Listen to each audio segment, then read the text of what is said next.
right, so a lot of you will be wanting to put your cabling through the floorboard up into the dash, kind of like how I did here. In order to do so, you're gonna have to take off a few of the bolts for the body. You're gonna take off the 2 front body bolts to lift it up.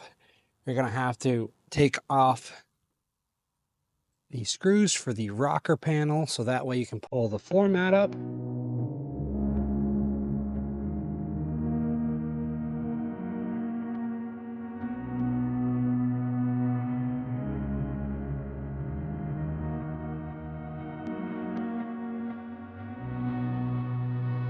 Okay, so we got the new Eco plug port installed. Very simple. Again, you got the 3 Phillips head screws, and now you want to come back into the battery bay, and you'll see here coming off the charger, which we've already mounted into the battery bay, you're going to have a quick connect.